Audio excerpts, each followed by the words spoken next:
Assalamu alaikum dear students, my name is Asad Khan and you are watching my YouTube channel Physics Time।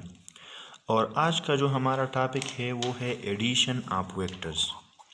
Vectors को हमने पढ़ा है बहुत ज़्यादा explanation के साथ। अब हम वेक्टर की एडिशन के बारे में पढ़ेंगे, लेकिन आज हम वेक्टर को ऐड नहीं करेंगे इस लेक्चर में। आज हम सिर्फ समझेंगे कि वेक्टर्स को हम ऐड किस तरह करते हैं। फिर वेक्टर की एडिशन के लिए डिफरेंट तरीके हैं, डिफरेंट रूल्स भी है, वो सब हम आने वाले लेक्चर में करेंगे। लेकिन आज हम सिर्फ ये समझेंगे कि वेक्टर को हम कैसे ऐड करेंगे। तो इसको समझने के लिए पहले हम आते हैं क्वांटिटीज़ की तरफ। हमारे पास दो तरह की क्वांटिटीज़ है, मैं आपको एग्जांपल देता हूँ। एक क्वांटिटीज़ हमारे पास है स्केलर और दूसरी हमारे पास है वेक्टर। स्केलर क्वांटिटी और वेक्टर क्वांटिटी, ये मैंने पिछले लेक्चर में बहुत ज़्यादा एक्सप्लेनेशन के साथ कर दी है ये सारे, इसलिए मैं डिटेल में नहीं जाऊंगा। सिर्फ मैं ये बताऊंगा कि स्केलर क्वांटिटीज़ वो होती है जिसको हम कंप्लीटली डिस्क्राइब कर सकते हैं only with magnitude. Completely describe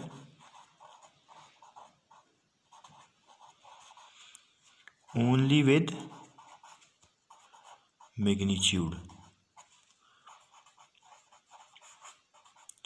और आई होप आपको ये सब क्लियर होगा। अगर कोई स्केलर क्वांटिटीज़ को नहीं जानता, जिसको डिफिनीशन का नहीं पता, तो वो पिछले लेक्चर्स पहले देखे, ठीक है, फिर आपको कोई मसला नहीं होगा यहाँ पे। फॉर एग्जांपल मास है हमारे पास 3 kg, तो ये हमारे पास कंप्लीटली डिस्क्राइब है। मैस को डायरेक्शन की ज़रूरत नहीं है, ठीक है। अगर कोई हमें कहे, मैंने आपको एक एग्जांपल दिया था कि अगर कोई आपको कहे कि जाकर शॉप से 3 किलोग्राम या 2 kg शुगर लेके आओ, तो आपको पता होगा कि हमारे पास किस चीज़ की बात हो रही है, मैस की बात हो रही है। बस ये कंप्लीटली डिस्क्राइब है, आपको डायरेक्शन की कोई ज़रूरत नहीं है। दूसरी तरफ पे है हमारे पास वेक्टर क्वांटिटीज़, और ये वो क्वांटिटीज़ होती है जिसको हम कंप्लीटली डिस्क्राइब तभी कर सकते हैं जब हम इसको मैग्नीट्यूड को भी डिस्क्राइब करें एज वेल एज इसकी डायरेक्शन को भी हम स्पेसिफाई करें। तो मैं इसको सिंपल लिखता हूँ, can be completely describe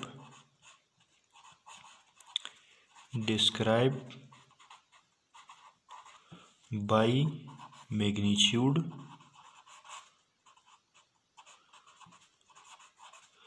as well as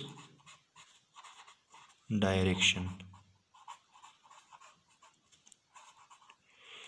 for example हमारे पास क्या है, फोर्स।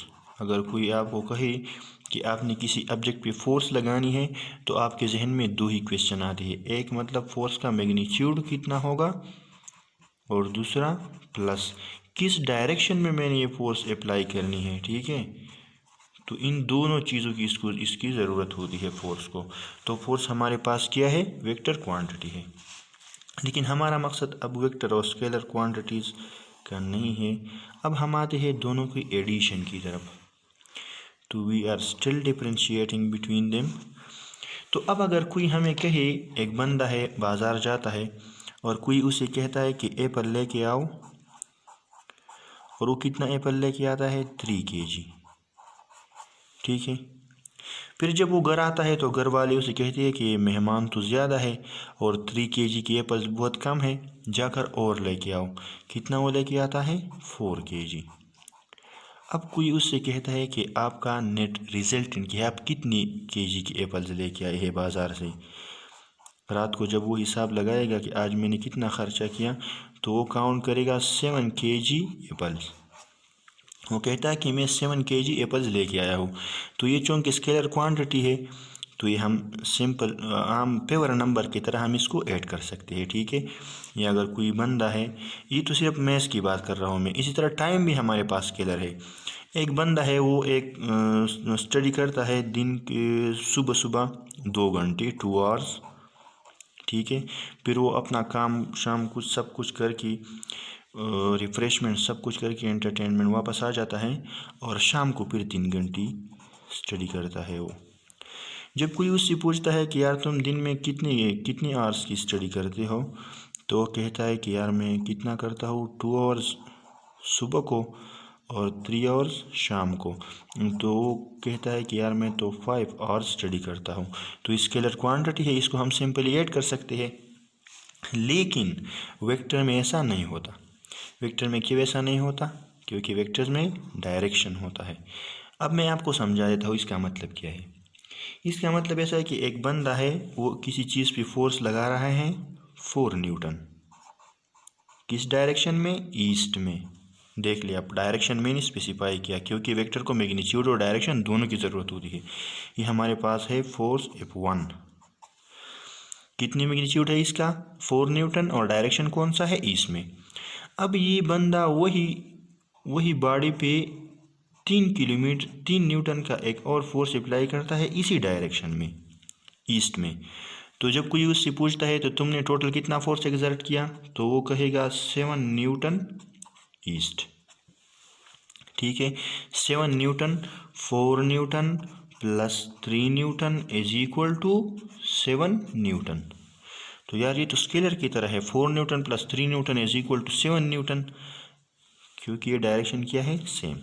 अब मैं आपको एक और एग्जांपल देता हूँ यही फोर्स का। एक बंदा है, वो कितना फोर्स एक्सर्ट करता है एक बॉडी पे? F1 फोर्स कितना है? 4 न्यूटन है। 4 न्यूटन फोर्स एक्सर्ट करता है किस डायरेक्शन में? ईस्ट डायरेक्शन में। अब इसी बॉडी पे, इसी जिस्म पे वो 3 न्यूटन फोर्स एक्सर्ट करता है। 3 न्यूटन फोर्स एक्सर्ट करता है किस डायरेक्शन में?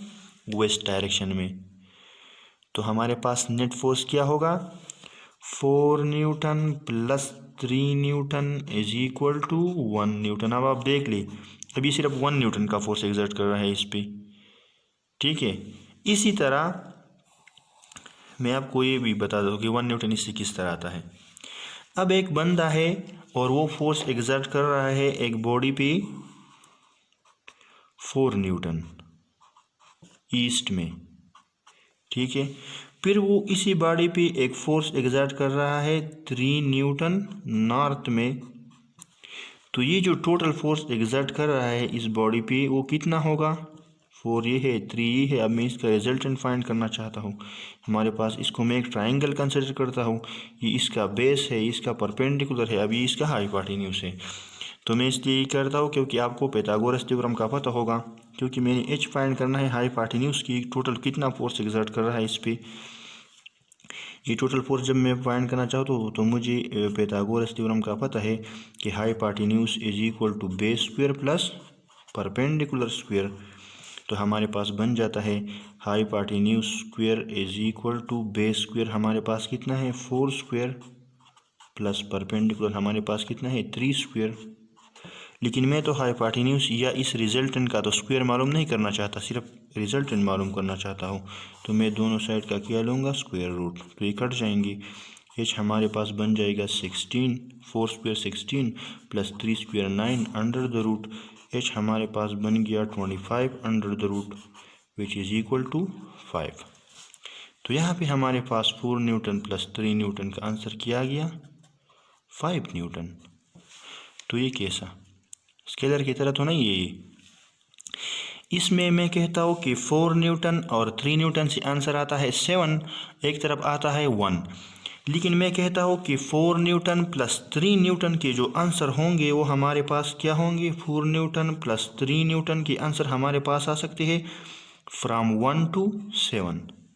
इसकी बीच में हमारे पास इसकी बाउंड्रीज है, लिमिट्स है। 1 और 7 के बीच में हमारे पास इसकी कोई भी वैल्यू आ सकती है। ठीक है, कोई भी वैल्यू। तो ये तो स्केलर की तरह नहीं है, अनप्रेडिक्टेबल है। मतलब हम नहीं कह सकते कि 4 newton plus 3 newton is equal to 1 2 3 4 5 6 7। क्यों? क्योंकि इसमें डायरेक्शन मैटर करता है वेक्टर्स में। अभी मैं आपको एक और एग्जांपल देता हूँ। सिंपल एग्जांपल है, एक कार है हमारे पास। मैं कार बना भी देता हूँ आपके लिए। ये हमारे पास एक कार है।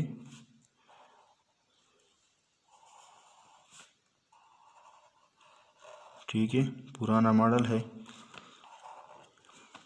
किस डायरेक्शन में जा रहा है? इस डायरेक्शन में। ठीक है, ये पे इसका ड्राइवर है, वो जाता है 4 मीटर ईस्ट में। ठीक है, थोड़ा रुक जाता है, फिर 3 मीटर और जाता है ईस्ट में।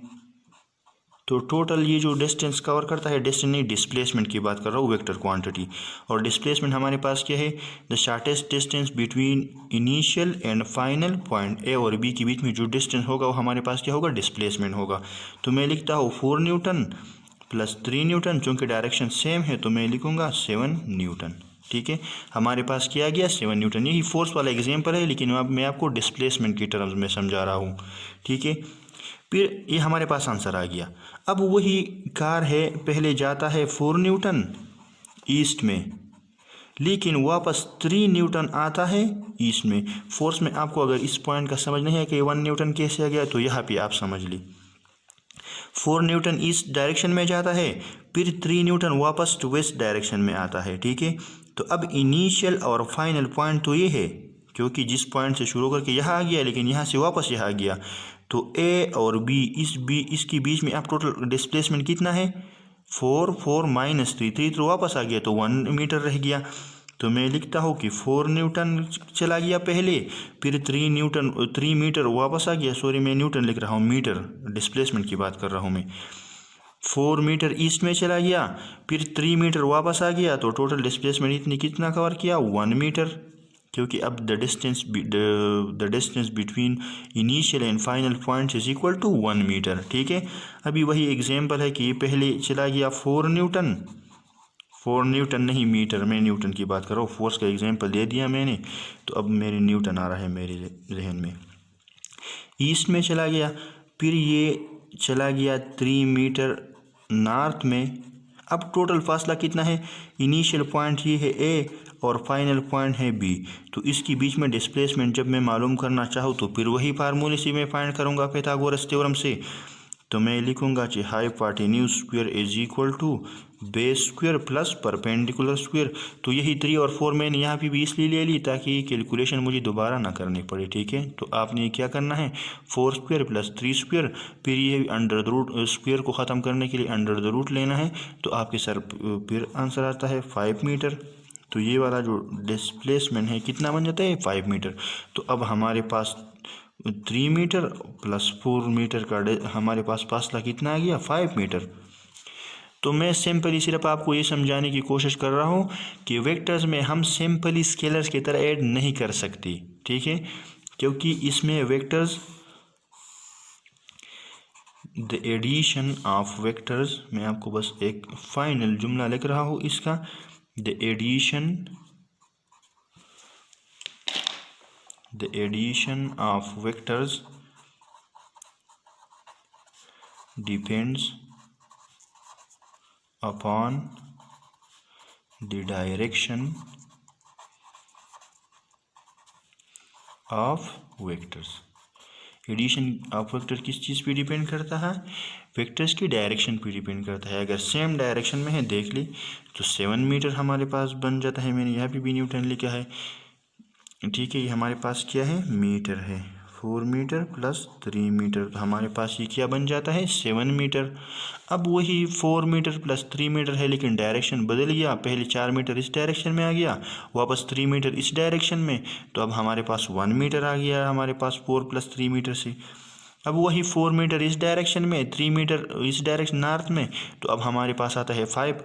तो यहाँ भी मैं लिखता हूँ कि ये जो 4 और 3 मीटर या 4 और 3 न्यूटन का जो सम है वो हमारे पास 1 और 7 के बीच में कोई भी वैल्यू हमारे पास आ सकती है। ठीक है, हम ये नहीं कह सकते कि 7 मीटर आएगा, 4 मीटर आएगा, 3 मीटर आएगा, 2 आएगा, 1 आएगा, लेकिन 1 और 7 इसकी क्या है, लिमिट्स है, इसके बीच में कोई भी वैल्यू हमारे पास आ सकती है।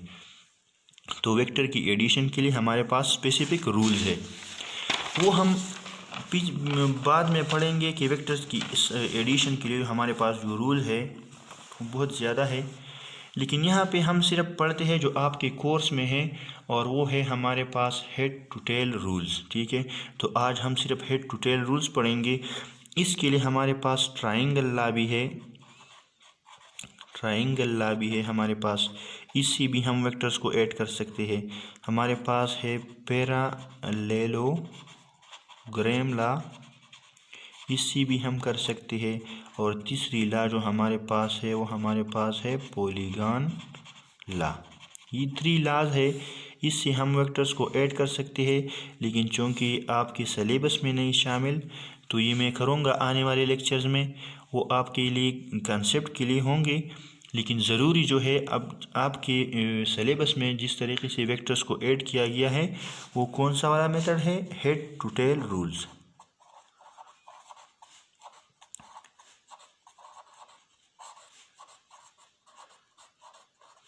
तो आज हम फोकस सिर्फ इसी पे करेंगे, हेड टू टेल रूल्स पे, क्योंकि आपके लिए इसका समझना बहुत ज़्यादा ज़रूरी है। और ये मैं करूँगा आने वाले लेक्चर्स में। ट्रायंगल ला किया है, पैरेललोग्राम ला किया है और पॉलीगॉन ला, तो आप वो ये भी देख सकते हैं, लेकिन ज़रूरी आपके लिए अभी क्या है, हेड टू टेल रूल है। तो हेड टू टेल रूल से जब हम किसी 2 वेक्टर्स को ऐड करेंगे तो इसके लिए हमारे पास जो स्टेप्स है, पहला स्टेप जो है हमारे पास क्या है, जब हमारे पास कोई वेक्टर दिया गया हो, फॉर एग्जांपल कि हमारे पास एक वेक्टर है और जो डायरेक्शन है, तो हमने उसी वेक्टर को उसी डायरेक्शन में ड्रा करनी है। लेकिन उसके लिए क्या करना है, अगर हमारे पास, मैं आपको एक एग्जांपल दे रहा हूँ, हमारे पास एक फोर्स है F1 और वो है, लेट्स सपोज हमारे पास 50 न्यूटन, लेकिन इसका डायरेक्शन भी तो होगा, और डायरेक्शन हमें फॉर एग्जांपल कहता है कि इसका थीटा हमारे पास है 30 डिग्री, ठीक है, 30 डिग्री। और हमें ये भी पता है कि थीटा किस एक्सिस के साथ होता है, पॉजिटिव एक्स एक्सिस के साथ। ये पिछले लेक्चर्स में मैंने आपको बताया है कि डायरेक्शन या थीटा हमेशा हम पॉजिटिव एक्स एक्सिस के साथ ही लेंगे, ठीक है।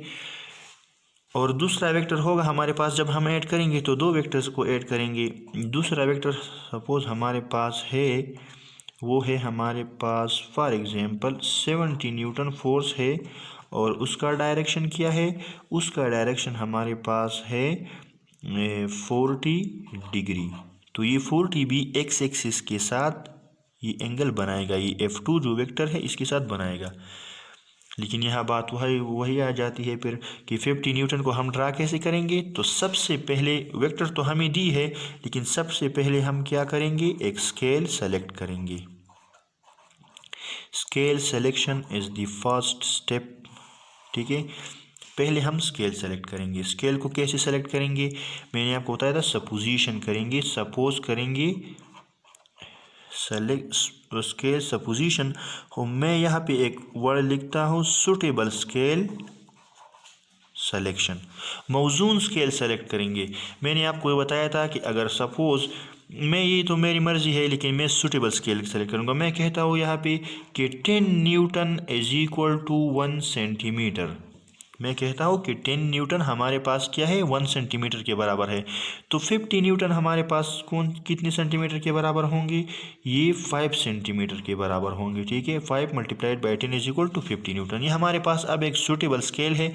आप ये भी कर सकते हैं कि 20 न्यूटन को 1 सेंटीमीटर के बराबर ले ले, ठीक है। लेकिन आपको ये देखना होगा कि कैसे, कहीं ऐसा ना हो कि आपके साथ जो ये आंसर आता है ये सेंटीमीटर का कहीं डेसिमल में ना आ जाए, फिर आपके लिए कैलकुलेशन थोड़ी मुश्किल होगी। मतलब इसमें भी कोई प्रॉब्लम नहीं होगी आपको, लेकिन कैलकुलेशन थोड़े कॉम्प्लिकेटेड होंगे। अब अगर कोई कि बंदा कहता है कि नहीं, मैं 20 न्यूटन को 1 सेंटीमीटर के बराबर के लिए लेता हूँ, तो फिर उसको क्या करना पड़ेगा, 20 newton is equal to 1 centimetre, 20 newton is equal to 1 centimetre, तो 40 न्यूटन के लिए 2 सेंटीमीटर, और 10 न्यूटन के लिए भी उसके पास फिर आ जाएंगे 2.5 सेंटीमीटर। तो जब आप वो 2.5 सेंटीमीटर ड्रा करोगे तो ठीक है, उसमें तो कोई मसला नहीं है, लेकिन कैलकुलेशन थोड़ी मुश्किल होंगी आपके लिए। तो आपने सूटेबल और ऐसे स्केल सेलेक्ट करनी है ताकि आपके लिए आसान हो। अब हम सूटेबल स्केल से हमारा दूसरा मतलब ये है, अगर कोई बंदा कहे कि नहीं, मैं लेता हूँ कि 1 newton is equal to 1 centimetre, तो 50 न्यूटन के लिए फिर उसे 50 सेंटीमीटर के लिए का एक वेक्टर ड्रा करना पड़ेगा, लेंथ जिसकी कितनी होगी, 50 सेंटीमीटर। तो ये हमारे पास मौजून नहीं है, सूटेबल नहीं है, क्योंकि 50 सेंटीमीटर बहुत बड़ा होगा फिर, ठीक है। तो हम ऐसा स्केल लेंगे जिसको हम आसानी से ड्रा भी कर सकते हैं, और इसमें डेसिमल वगैरह ना आए, ताकि हमारे पास कैलकुलेशन कितनी हो, सिंपल हो हमारे पास। तो ये तो फोर्स 1 के लिए मैंने स्केल ले लिया। इसी तरह जो स्केल इस F1 वेक्टर के लिए सेलेक्ट की हो, वही स्केल आपने इस दूसरी वेक्टर के लिए भी सेलेक्ट करनी है। इसके लिए ये ना हो कि मैंने यहाँ पे लिखा है कि 1 centimetre is equal to 10 newton, और यहाँ पे मैं लिखता हूँ कि नहीं, 1 centimetre is equal to 20 newton. पहले वाले के लिए आपकी अपनी मर्जी है, लेकिन पहले वाले के लिए जो स्केल आपने सेलेक्ट कर दिया, दूसरे के लिए वही स्केल आपने फिर रखनी है, चेंज नहीं करनी। अगर आपने चेंज कर दिया तो एक वेक्टर एक मैग्नीट्यूड का होगा, दूसरे का मैग्नीट्यूड तो फिर चेंज होगा। मतलब दूसरे के लिए स्केल ही आपने गलत ली है, गलत तो नहीं मतलब मुख्तलिफ ली है, तो फिर आपका आंसर गलत आ जाएगा। ठीक है, तो वही स्केल जब मैं लिखता हूँ कि 1 सेंटीमीटर चूँकि हमारे पास 10 न्यूटन के बराबर है, तो दूसरी वेक्टर का F2 जो दूसरा फोर्स है उसका मैग्नीट्यूड हमारे पास 70 न्यूटन है, तो ये हमारे पास कितने का बराबर होगा, 7 सेंटीमीटर के बराबर होगा। ठीक है, तो अब मैं और डायरेक्शन दोनों का मुझे पता है, एक है 30 डिग्री और एक है 40 डिग्री, लेकिन ये 30 डिग्री और 40 डिग्री मैं कहाँ पे बनाऊँगा, एक्स एक्सिस के साथ बनाऊँगा। ठीक है, तो बनाऊंगा बाद में, पहले मैं आपको सिर्फ ये रूल समझा देता हूँ कि क्या इस रूल्स क्या है। अब रूल कैसे है, दो वेक्टर्स हैं हमारे पास, तो पहले क्या काम करेंगे, स्केल सेलेक्ट करेंगे। स्केल जब सेलेक्ट करेंगे तो फिर क्या करेंगे, कार्टेशियन कोऑर्डिनेट सिस्टम बनाएंगे। देख ले आप, ये हमारे पास क्या है, एक हॉरिजॉन्टल एक्सिस है और एक वर्टिकल एक्सिस है। कार्टेशियन कोऑर्डिनेट भी मैंने आपको डिफाइन कर दी है, और जिस पॉइंट पे ये एक दूसरे को इंटरसेक्ट करते हैं इसको ओरिजिन बोलते हैं। ये हमारे पास एक्स एक्सिस है और ये हमारे पास क्या है, वाई एक्सिस। ये हमारे पास नेगेटिव एक्स एक्सिस है, इसको एक्स प्राइम बोलते हैं। ये नेगेटिव वाई एक्सिस है, इसको वाई प्राइम बोलते हैं।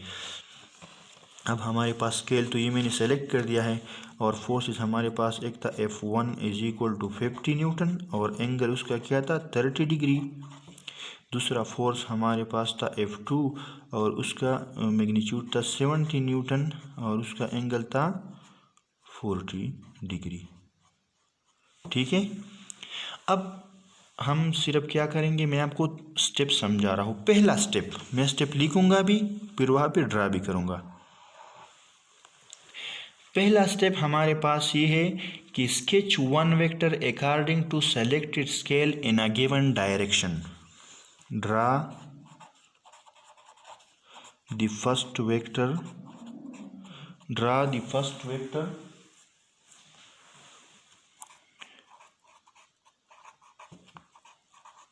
in the given direction according to the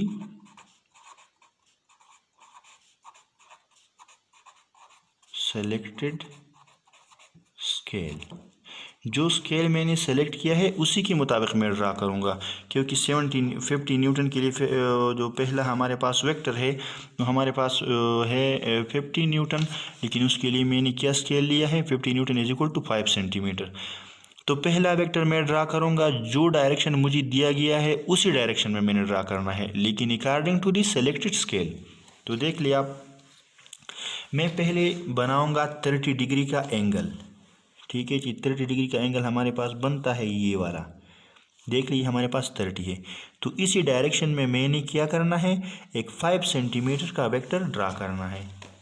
अगर हमारे पास थोड़ा आ जाए, मैं रेड से बनाता हूँ ताकि आपको कोई मसला ना हो। ठीक है, समझने में फिर इसके ऊपर ही आएगा, मुझे पता है। पहला वेक्टर किस डायरेक्शन में ड्रा करेंगे, 5 सेंटीमीटर का ड्रा करेंगे 30 degree with respect to x axis. तो मैंने ये ड्रा कर दिया, ये हमारे पास है F1 = 5 सेंटीमीटर, और ये 5 सेंटीमीटर हमारे पास क्या रिप्रेजेंट करता है, 50 न्यूटन। और ये जो एंगल है एंटी क्लॉकवाइज लेंगे, पिछले लेक्चर में मैंने आपको ये सब डिफाइन कर दिया है, 30 डिग्री विद एक्स एक्सिस। तो ये हमारे पास पहला वेक्टर बन गया। हेड टू टेल रूल्स की जो रूल्स है वो मैं आपको समझा रहा हूँ स्टेप्स से जो है। पहली क्या करेंगे, पहला vector according to the selected scale draw करेंगे, जो डायरेक्शन दिया गया हो उसी डायरेक्शन में। अब दूसरा वेक्टर इसके साथ ऐड कैसे करेंगे, दूसरा वेक्टर इसके साथ अब ऐसे करेंगे, जो दूसरा वेक्टर है 70 न्यूटन का, ये मैं बनाऊंगा कितना, 7 सेंटीमीटर का मैं बनाऊंगा। लेकिन इसका जो टेल है, इस जो दूसरा वेक्टर मैं बनाऊंगा, इसका टेल मैं पहले वेक्टर के हेड पे रखकर किसी डायरेक्शन में बनाऊंगा, इस डायरेक्शन में बनाऊंगा जो एक्स एक्सिस के साथ ये 40 डिग्री एंगल बनाता हो। तो मैंने पहला स्टेप लिखा है कि draw the first vector in the given direction according to the selected scale, और दूसरा स्टेप में लिखता हूँ कि put the tail of the second vector on the head of the first vector and draw according to the selected scale in the given direction भी change नहीं करनी, scale से जितना मैग्नीट्यूड आता है वो भी चेंज नहीं करना, ठीक है। वही मैग्नीट्यूड और वही डायरेक्शन लेना है, लेकिन अब मैंने इसको कहाँ पे ड्रा करना है, पहले वेक्टर की हेड पे ड्रा करना है। तो पहले वेक्टर के लिए मैं ये थोड़ा एक्स एक्सिस लेता हूँ, इस रेड वाले मार्कर से लेता हूँ क्योंकि इसके साथ अब मैं जो दूसरा वेक्टर ड्रा करूँगा वो इसी एक्स एक्सिस के साथ कितना एंगल बनाएगा, 40 डिग्री। तो पहले मैं 40 डिग्री यहाँ पे बनाता हूँ कि 40 डिग्री हमारे पास आता कितना है, देख लीजिए 40 डिग्री हमारे पास आता है ये वाला, ठीक है। तो मैं यहाँ तक बनाऊँगा, मैंने चूँकि है ये बहुत ज़्यादा सीधा आ जाता है, लेकिन मैं लिखता हूँ ये वाला जो मैंने सेलेक्ट किया है 40 डिग्री थोड़ा गलत आ जाता है, तो मैं लिखता हूँ ये 60 डिग्री, ठीक है। आपने ये क्या करना है, 60 डिग्री, आपने ये वाला भी 60 डिग्री करना है, क्योंकि ये तो मैंने तो ये रैंडम ले ली है ना। तो मैं यहाँ पे दूसरा जो वेक्टर बनाऊँगा 70 न्यूटन मैग्नीट्यूड वही है, 7 सेंटीमीटर का बनाऊंगा, लेकिन किस डायरेक्शन में बनाऊंगा, इस डायरेक्शन में बनाऊंगा जो एक्स एक्सिस के साथ कितना एंगल बनाता हो, 60 डिग्री का। तो देख लेते हैं अब 60 डिग्री हमारे पास ये है, तो ये आता है इसका डायरेक्शन, ये भी अब बहुत सीधा है क्योंकि आपके साथ अब गलत आ जाएगा, ठीक है। गलत तो नहीं आएगा, लेकिन थोड़ा और अगर मैं एंगल जितना भी बड़ा लेता हूँ तो फिर ठीक होगा, लेकिन ठीक है मैं लेता हूँ कितना लूँगा, स्केल मैंने सेलेक्ट किया है 70 न्यूटन, और 70 न्यूटन के लिए हमारे पास कितना होगा, 7 सेंटीमीटर। तो दूसरा वेक्टर जो मैं बनाऊंगा वो पहले वेक्टर की, उसका टेल पहले वेक्टर की हेड पे होगा और कितना होगा, 7 सेंटीमीटर होगा। देख लिए आप, देख ली हो गया 7 सेंटीमीटर मैंने बना दिया, और ये हमारे पास रिप्रेजेंट क्या करता है, 70 न्यूटन को रिप्रेजेंट करता है, ठीक है, 70 न्यूटन को। अब थर्ड और लास्ट स्टेप में हमने क्या करना है, अब इसका रिजल्ट कैसे फाइंड करेंगे। पहला तो मैंने किया, पहला वेक्टर ड्रा किया गिवन डायरेक्शन में और सेलेक्टेड स्केल के मुताबिक। दूसरा कैसे किया, दूसरे वेक्टर का टेल पहले वेक्टर के हेड पे रख के सेलेक्टेड स्केल के मुताबिक सेलेक्टेड डायरेक्शन में हमारे पास कितना है, 60 डिग्री एक्स एक्सिस के साथ बनाता है, उसी में मैंने बना दी, ठीक है। अब थर्ड और लास्ट स्टेप जो हमारे पास है, थर्ड लास्ट तो नहीं है लेकिन थर्ड स्टेप में अब हम क्या करेंगे, रिजल्टेंट फाइंड करेंगे। और रिजल्टेंट कैसे फाइंड करेंगे, थर्ड स्टेप में पहले लिखता हूँ, फिर मैं आपको ड्रा करके भी दिखाता हूँ, ठीक है। थर्ड स्टेप में हम लिखते हैं कि join the tail of the first vector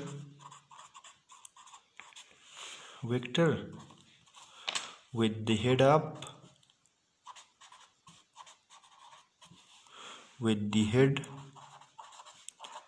of the last vector. ये हमारे पास 2 है, लेकिन 3 भी हो सकते हैं, 4 भी हो सकते हैं, जितनी भी हो। अब हम क्या करेंगे, पहले वेक्टर का टेल और दूसरी, इसको हम आखिरी बोलते हैं, और आखिरी वेक्टर का हेड हम क्या करेंगे, आपस में इसको मिलाएंगे, ठीक है। तो आपस में इसको किस तरह मिलाएंगे, इस तरह मिलाएंगे, यहाँ पे इस स्केल रख के एक ऐसा वेक्टर बनाएंगे जो पहले वेक्टर के टेल के साथ और आखिरी वेक्टर के हेड के साथ ज्वाइन कर रहा है, ठीक है। ये हमारे पास बन गया, इसको हम बोलते हैं आर, और ये इसका हमारे पास क्या है, रिजल्टेंट है। मतलब इसको मैं क्या बोलता हूँ, ये हमारे पास है वेक्टर F1 और ये हमारे पास है F2, तो इसको मैं बोलता हूँ F रिजल्टेंट, F नेट, और ये हमारे पास है F1 प्लस F2 की बराबर, ठीक है। तो वेक्टर को हम इस तरीके से ऐड करेंगे। अब हम आते हैं इसकी मैग्नीट्यूड वैल्यू की तरफ। पहला वेक्टर हमारे पास 5 सेंटीमीटर था, दूसरा 7 सेंटीमीटर था। तो रिजल्टेंट कैसे फाइंड करेंगी? रिजल्टेंट ऐसे फाइंड करेंगी, इस पे ये स्केल रखेंगे और देखेंगे कि इसका मैग्नीट्यूड हमारे पास कितना है। तो इसका मैग्नीट्यूड हमारे पास आता है 11, देख लिया आप, ये 11 है और ये हमारे पास आता है 11.5। ठीक है, कितना आता है? 11.5 सेंटीमीटर। ठीक है, रिजल्टेंट का हमारे पास कितना आता है मैग्नीट्यूड?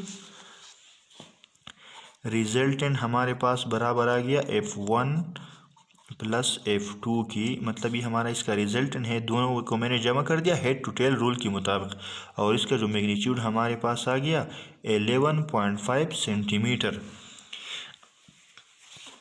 देख लिया, पहला फोर्स कितना था? 50 न्यूटन था, एंगल कितनी थी? 30 डिग्री। दूसरा फोर्स था 70 न्यूटन, एंगल कितनी थी? 60। लेकिन हमने क्या किया, इसको एक स्केल में कन्वर्ट कर दिया, मतलब न्यूटन को तो हम ड्रा नहीं कर सकते, तो उसको मैंने सेंटीमीटर में कन्वर्ट कर दिया और सुटेबल स्केल में कन्वर्ट कर दिया। लेकिन लास्ट में हम ये वाला इसका उल्टा प्रोसेस करेंगे। जो स्केल हमने सेलेक्ट की थी 1 सेंटीमीटर हमने लिया था, कितने का? ये चौथा और आखिरी स्टेप है, लिखता नहीं, मैं आपको करके दिखाता हूँ। ठीक है, यहाँ पे जगह नहीं है, तो जगह तो है लेकिन फिर आपको समझ नहीं आएगी, तो मैं पहले आपको एक देता हूँ। जो वैल्यू आपके साथ रिजल्टेंट की आती है उसको वापस उस स्केल से जिसे आपने कन्वर्ट की है उसमें कन्वर्ट करना है वापस। मतलब मैंने न्यूटन को सेंटीमीटर में कन्वर्ट किया था, अब मैं इस सेंटीमीटर को वापस न्यूटन में कन्वर्ट करूँगा। तो मैंने लिखा था, मैंने स्केल क्या लिखा था? मैंने लिया था कि 1 सेंटीमीटर हमारे पास कितनी न्यूटन के बराबर होता है? 10 न्यूटन की। ठीक है, तो इस 11.5 न्यूटन को मैं किस में मल्टीप्लाई करूँगा? 10 में मल्टीप्लाई करूँगा। ठीक है, तो हमारे पास इसकी वैल्यू क्या आएगी? 11.5 को जब हम 10 से मल्टीप्लाई करते हैं तो इसकी एग्जैक्ट वैल्यू हमारे पास आती है, मैं कैलकुलेटर से करके दिखाता हूँ आपको। 11.5 मल्टीप्लाइड बाई 10, तो ये वैल्यू हमारे पास आ गई 115, और यूनिट क्या लिखेंगे? न्यूटन। ठीक है, तो ये हमारे पास क्या थे? Head to tail rules. पहले स्टेप में क्या करेंगे, जो वेक्टर्स है उसको हम सेलेक्टेड स्केल से एक स्केल सेलेक्ट करेंगे, फिर पहले वेक्टर को सेलेक्टेड स्केल के मुताबिक उसी के डायरेक्शन में ड्रा करेंगे। जो दूसरा होगा, दूसरे वेक्टर का टेल पहले वेक्टर के हेड पे रखेंगे और जितना मैग्नीट्यूड होगा और जो डायरेक्शन होगा उसी में ड्रा करेंगे। अगर 3 है तो तीसरा भी ड्रा करेंगे, 4 है, जितने भी हो हम आने वाले क्लासेस में करेंगे जब हम सारे ड्रा करेंगे। लेकिन प्रोसेस क्या होगा, पहला जब हमने ड्रा किया तो दूसरे का टेल पहले के हेड पे रखेंगे और जो डायरेक्शन होगा उसी में ड्रा करेंगे। फॉर एग्जांपल, अगर हमारे पास एक तीसरा वेक्टर है और वो फिर हमारे पास साउथ में है, तो हम इसको तीसरे वेक्टर को पहले के हेड पे रख के इस तरह करेंगे, इस तरह करते जाएंगे बस, कि पहले का दूसरे का हेड टेल पहले के हेड पे रखेंगे और जितने वेक्टर होंगे सबको ड्रा करेंगे। लास्ट में क्या करेंगे, लास्ट में पहले वाले का टेल और जो आखिरी वेक्टर है उसका हेड क्या करेंगे, उसको मिलाएंगे आपस में, ज्वाइन करेंगे। वो हमारे पास रिजल्टेंट होगा। उस रिजल्टेंट को स्केल की मदद से उसका मैग्नीट्यूड मतलब लेंथ फाइंड करेंगे कि कितना है, और जो लेंथ आ जाए उसको वो सेलेक्ट स्केल के मुताबिक जितने सेंटीमीटर आपने कन्वर्ट किया है, जो आपने स्केल ली थी वापस उसी में कन्वर्ट करना है। तो मेरे पास रिजल्टेंट आ गया था 11.5 सेंटीमीटर, और मैंने 1 सेंटीमीटर 10 न्यूटन का लिया था, तो 11.5 को मैंने 10 से मल्टीप्लाई किया, तो मेरे दोनों फोर्सेस का 50 न्यूटन फोर्स और 70 न्यूटन फोर्स का जो रिजल्टेंट हमारे पास आ गया F1 प्लस F2, इसको मैंने क्या बोला? रिजल्टेंट। ठीक है, तो F1 हमारे पास था 50 न्यूटन और F2 हमारे पास था 70 न्यूटन, लेकिन इसका आंसर आ गया 115। अगर आप वैसे देख ली स्केलर की तरह तो इससे 120 वैल्यू आनी चाहिए थी, लेकिन चूंकि हमारे पास वेक्टर है और वेक्टर तो डायरेक्शन पे डिपेंड करती है, इसका वैल्यू हमारे पास कोई भी आ सकती है, डायरेक्शन जैसे चेंज होगी वैल्यू भी चेंज होगी, तो इसका हमारे पास आ गया 115 न्यूटन। ठीक है, आई होप आपको हेड टू टेल रूल समझ आ गए होंगे। अगर फिर भी कोई मसला है तो आप नीचे कमेंट्स बॉक्स में लिख सकते हैं। Thank you for watching my YouTube channel.